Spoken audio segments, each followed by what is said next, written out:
Hello ladies and gentlemen, Panzer here. So today I just wanted to recap on everything that's been going on the channel lately and answer a few of the questions that you guys have asked. Now I'm planning on doing these every once in a while to keep you guys up to date and try to answer some of those pressing questions you all might have that I've not planned a video specifically to answer. So first things first, let's talk about the channel. Now we're getting very close to 20,000 subscribers on the channel, and that's absolutely amazing.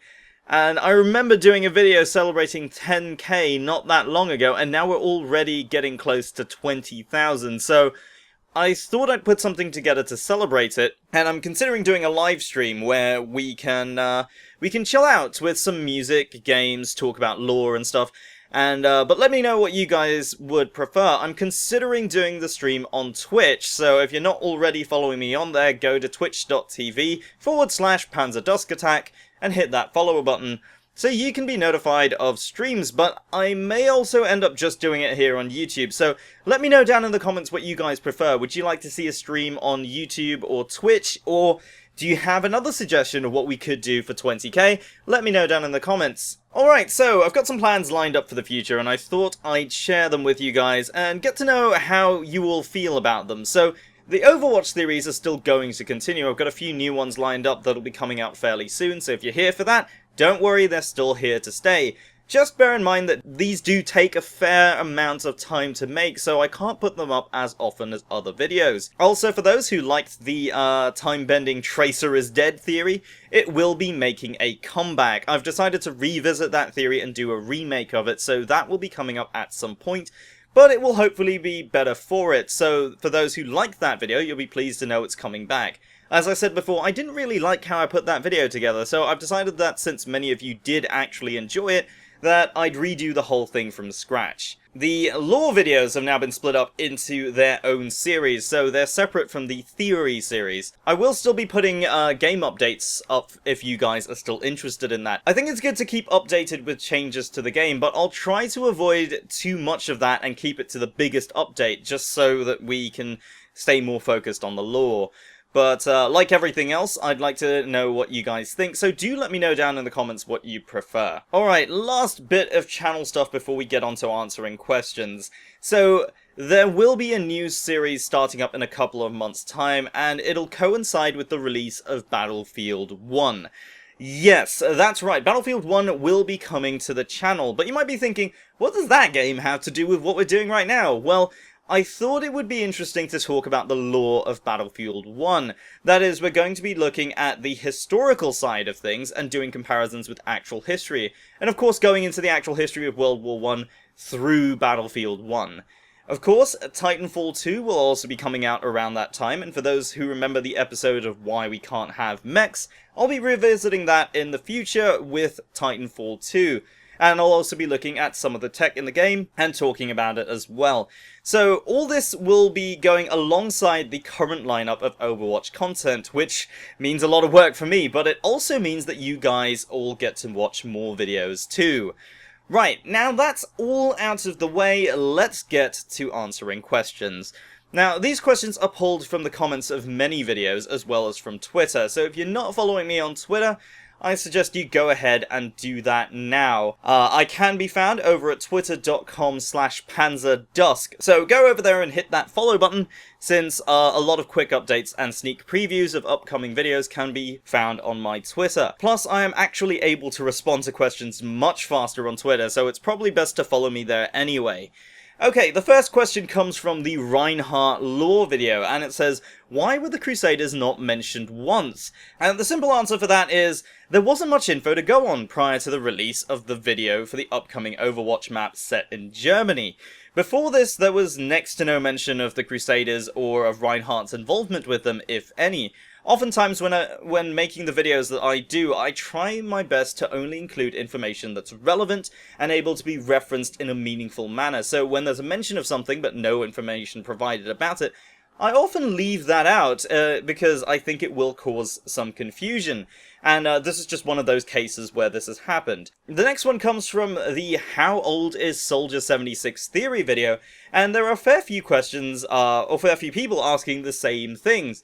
So I'll just paraphrase it with, Isn't he just 76 years old? And what does 76 mean? So, I know a few of you said the first part as a joke, but for those who are seriously asking, it's not likely that he's 76 years old. After all, it's stated in the lore that Reinhardt is the oldest founding member of Overwatch, and he's currently 61 in the timeline. So, Soldier 76 isn't likely to be 76, because that would make him older.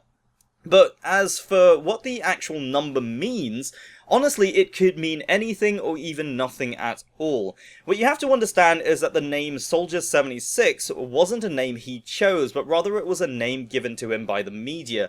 And this is likely due to the fact that he had displayed advanced military training, hence the Soldier nickname. And since he was spotted wearing a jacket with the number 76 on it, the nickname Soldier 76 was born.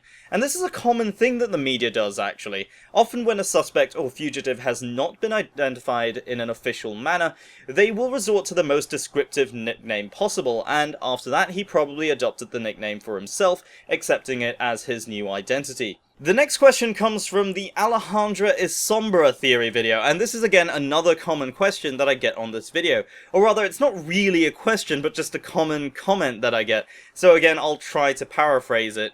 It basically says that Alejandra can't be Sombra because you can see Sombra in the old photos, or she was a member of Overwatch. And to this, my response is, you're all mixing up Ana and Sombra. And I know where this misconception comes from. In the early days of the Sombra mystery, a lot of people, including myself, mixed up a photo that showed Ana's Shrike mask with other evidence teasing the existence of Sombra, and this has since been cleared up by many people, including Blizzard themselves. As it stands right now, there is no evidence that Sombra was around in the days of Overwatch. Even in the line where Reaper says, "Where's Sombra when you need her?"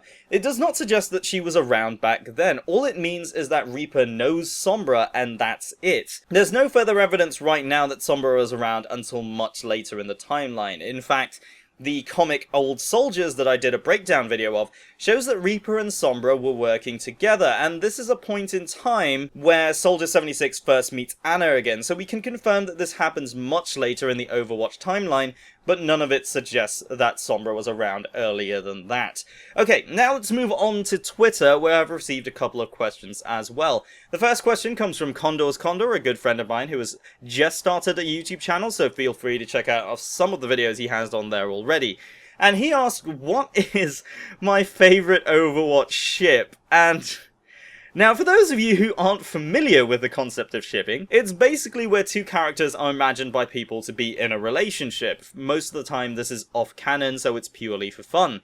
Now, I'm not too familiar with ships in general, so I'm fairly new to the whole idea anyway, but if I had to pick one, I'd have to go with the Pharmacy ship. Now that's a relationship between Pharah and Mercy, and to me, it seems quite fitting based on what we know of the personality of the two characters, and it is one of the more likely ones out there. The only issue with it is that within the canon there's no evidence that Pharah would even come into contact with any of the former Overwatch agents, let alone Mercy. Remember that Pharah actually works for Helix Security International, who, for the most part, are a neutral agency that provides security around the world.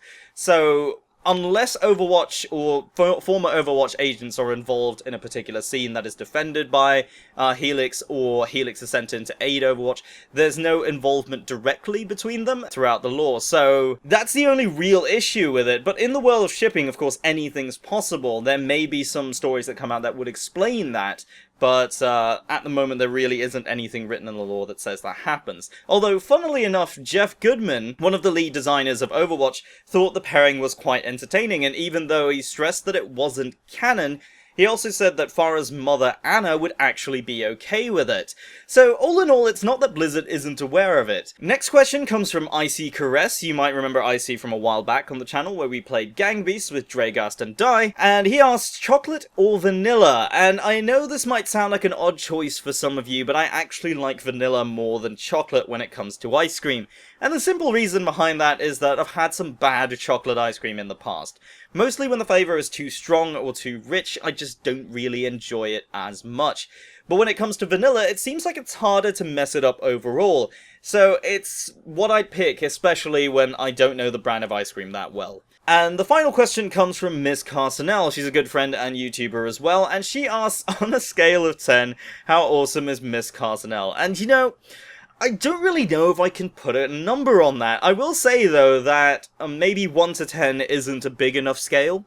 But for those who don't know who she is, I highly recommend going to check out her channel. She's on the verge of hitting 6,000 subscribers at this point in time, so if we can get her to 6k and beyond, that'd be great. She does Let's Plays of some really good story-driven games, so if you're a story person, just like me when it comes to games, but if we can get her to 6k and more than that, that'd be great. So if you guys could do that for me, go and check out her channel, subscribe if you like what you see, and that would be awesome. But that about wraps it up for this video. As always, let me know what you guys think about everything that I've mentioned in this video, from what we should do to celebrate 20k, to the new series that are planned for the channel, and even all the answers to today's questions. I'd love to know your guys' thoughts, so please let me know all of it down in the comments below, and don't forget to leave a like if you've enjoyed the video, and subscribe if you're new to the channel. My name is Panzer, thank you very much for watching, and I'll see you next time.